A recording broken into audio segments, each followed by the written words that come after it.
Egypt. After months of speculation, Army Chief Abdel Fattah al-Sisi has formally announced he's running for the presidency. He spoke on national television just moments ago. Let's go right to Matthew Chance, live tonight in Cairo. Not entirely unexpected, but the timing probably was.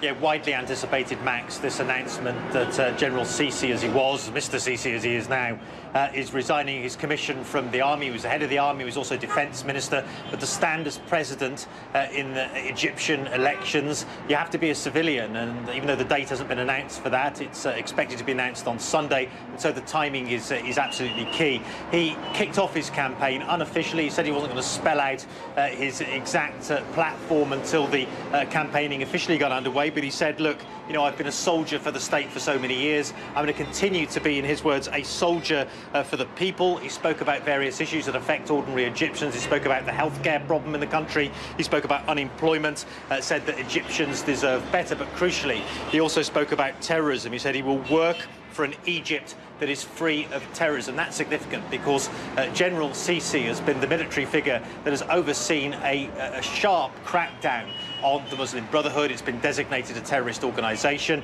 Thousands of people have been arrested for offences of association with the Muslim Brotherhood and terrorism offences. Hundreds of people have been killed, and it's led to all sorts of questions about the human rights activity and human rights abuses under this military-backed government in which, you know, General Sisi has been a key figure. And so it opens up all sorts of questions. Now he's an official candidate to be president about what the future Egypt might look like under President Sisi, because the point is that there are no real candidates who are going to stand to oppose him. He's got a good degree of popularity in the country. Many Egyptians, after so much turmoil in this country, see him as a figure who represents stability and security. And the expectation is he will capitalise on that in the run-up to the elections, which are expected as early as June, Max.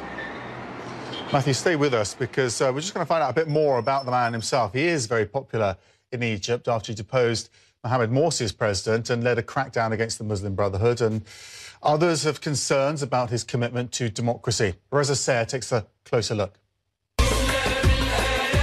His name is praised in song. His face plastered on walls, storefronts, even candy.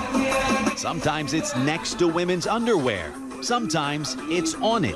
There's little question the most popular man in Egypt these days is Field Marshal Abdel Fattah al-Sisi. But long before his picture was on posters and candy, long before he was poised to become Egypt's next president, Sisi was a soft-spoken boy growing up here, one of Cairo's oldest neighborhoods. He was from a good family, religious, down-to-earth, says Shaban Bedoui, who says he remembers Sisi as a child. At the neighborhood tea shop, Sisi is Egypt's savior. He will lead the Arab nation, not just Egypt, with his beautiful revolutionary decision, says Atif Zabelewi. Samir Hamid and his wife admire Sisi so much, they came just to see his childhood home, now an empty apartment. I love that man, he says. It's places like this that make heroes.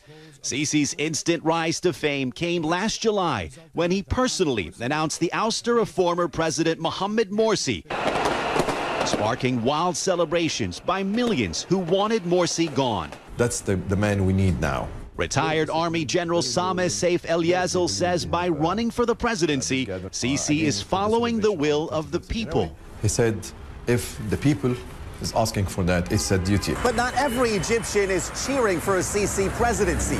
Many, including supporters of the ousted president Mohamed Morsi, say he's a traitor for toppling Egypt's first freely elected president.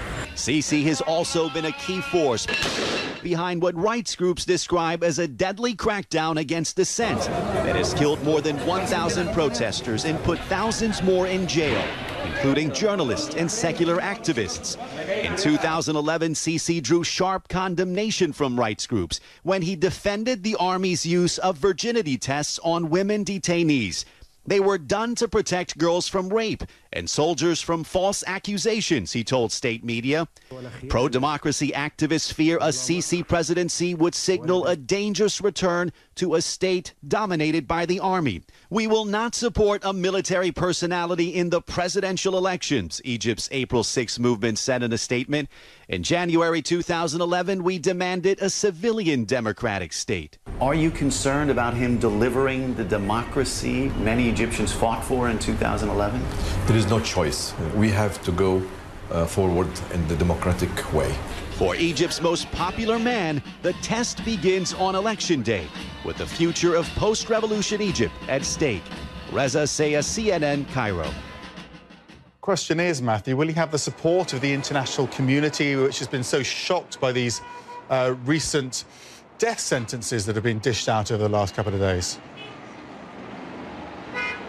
Yeah, well, that's a good question. I expect the answer is yet to be disclosed, but certainly, while I think there's been a degree of acceptance in the international community, recent developments in particular, as you mentioned, have cast a shadow over that, not least the mass conviction and sentencing to death of 529 people just earlier this week for a case which centred around the killing of a policeman, the attempted killing of others, and basically violence that followed the ousting of a protest, a pro-President Morsi protest back in August rather, of last year. And so, yes, mass trials, mass arrests, widespread human rights abuses.